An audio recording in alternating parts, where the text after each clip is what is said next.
All of the charges against these guys in both of these criminal cases that have resulted now already in 7 arrests and 1 guy still being hunted by police.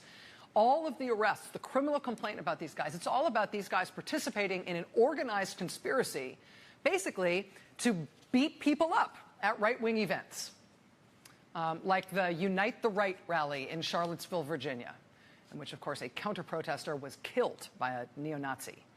Also protests like these ones at the campus of the University of California at Berkeley. Also protests at San Bernardino, California. But they're also specifically cited for beating people up and for conspiring together to travel to events to beat people up at events that are pro-Donald Trump. You may have seen this footage of these guys stalking and beating people up. You may have seen this footage in a news context before. Video footage of these kinds of confrontations involving these guys in this violent group. It's circulated fairly widely because it's potent and unnerving, you know, to see these people holding flags with the president's name on them and placards with the president's name on them, hunting down counter-protesters, and in this case, journalists, and beating them up and chasing them down, right? Some of the antidote to that, I will say, sort of the antidote, it is at least much less unnerving to see still shots from this exact same footage embedded in the criminal indictment that has now resulted in the arrest and will result in the trial of these people for what they're doing here. Here is, for example, the leader of that violent right-wing group in California, the one who was arrested at Los Angeles airport on Sunday night. Antifa homos in Huntington Beach. And then footnote 3, go down to footnote 3. It says, again, this is the FBI agent's affidavit. Quote, based on my training and experience, I know that Trumpenkriegers is intended to mean fighters for Trump. And again, you've probably seen in a news context some of this dramatic footage of this East Coast right-wing violent group swarming people and stomping them and kicking them and beating people up on a New York City sidewalk. Since this happened a couple of weeks ago, this dramatic and somewhat intimidating footage has given way to the much less dramatic and much more satisfying footage of all of these guys tidying up and pretending to be remorseful and standing there before a judge in court after being arrested.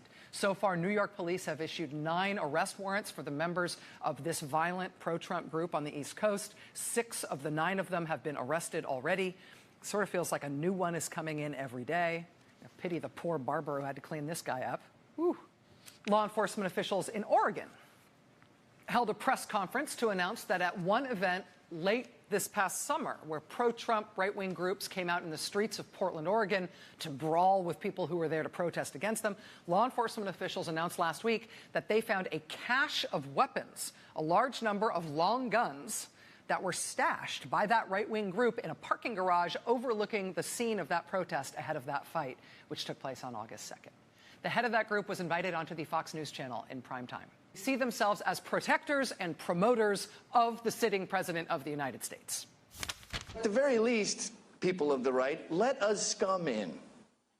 You need us foot soldiers. We have a lot in common, and what we have in common is we both want America to prosper. We both want Trump to do well. We're dominated by the quick and decisive end to this storyline we've been living through all week, wherein an apparently mad bomber has been targeting President Trump's favorite targets for his invective with pipe bombs sent through the mail. After the arrest of a suspect in the case this morning, prosecutors in their criminal complaint described 13 separate pipe bombs that he created and sent to prominent Democrats and other people who've been criticized by President Trump and by conservative media. I mean, it matters in this environment that such a person in such a mindset wouldn't find it difficult to put together a target list for who that person would want to send his bombs to, right? It's not exactly been a subtle thing in Trump world. ISIS is honoring President Obama. He is the founder of ISIS. He's the founder of ISIS, okay? He's the founder. He founded ISIS. And I would say the co-founder would be crooked Hillary Clinton. We call him 1% Joe, because he ran at least twice, and then Obama came along and took him off of the trash heap and made him vice president. I have no confidence in a guy like Brennan. I think he's a total lowlife.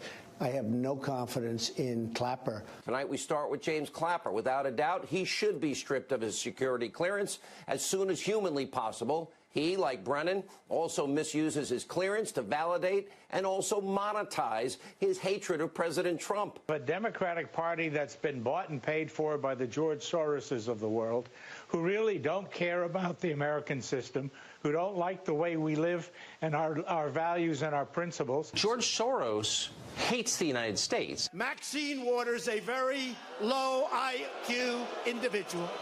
You ever see her? You ever see her? You can have the biggest story about Hillary Clinton. I mean, look at what she's getting away with, but let's see if she gets away with it. Let's see.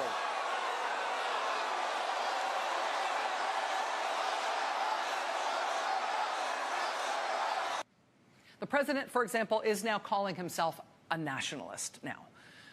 The president is also openly calling for the lines to be eradicated between partisan politics and law enforcement. He is publicly and unabashedly calling for law enforcement to not be independent and to instead be loyal to him and to serve his interests. Just because somebody has a Trump sticker on their car doesn't mean they're a Trump fan, you know.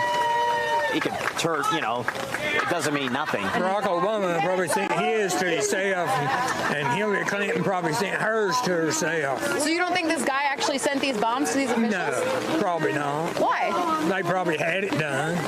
They may have paid him to do it. There's radical people on all sides. There can be people that are problem creators. They create problems. Like people on the left can create them. People on the alt-right can create them. I think I heard something about it being Bernie Sanders supporter. You know, there's so much news going on right now that people don't know what to believe, so they stick with what they know. Well, let me go. To my friends in the conservative movement, he was a Trump supporter and he sent the bombs. There isn't any doubt, nor has there been any responsible Republican to say anything other than that.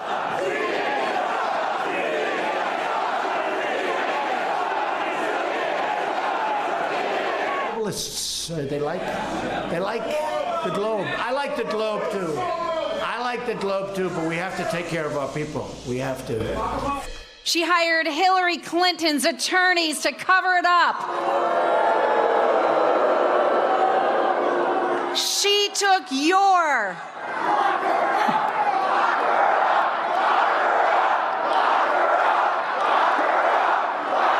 fake news, fake bombs. Who could possibly benefit from so much fakery? Right-wing broadcaster Michael Savage has accused Democrats of orchestrating the attack to gain sympathy votes in the upcoming election and, quote, to get our minds off the hordes of illegal aliens approaching our southern border.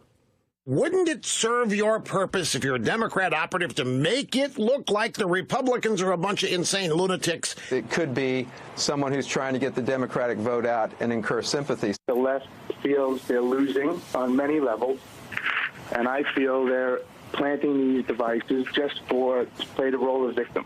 2 weeks before a major election, who's going to look like the bad guy here? The Republicans. I believe that this whole thing was an elaborate hoax. Isn't it just as likely that it's an enemy of the president that put this together? We have the worst right-wing bomb maker in history, or we have a false flag operation where it's a left-wing type of operation to create hysteria. Trump embraced the conspiracy theories that he saw on Fox News. Republicans are doing so well in early voting, he tweeted, and at the polls, and now this bomb, in quotes, stuff happens and the momentum greatly slows. She'd been claiming for days that, quote, bombs are historically a liberal tactic. So there is a Facebook account out there that is allowed on Facebook that exists. Kill George Soros. Called Kill George Soros. Yeah, and there's another one called Kill All Socialists. So here's the page, Kill George Soros.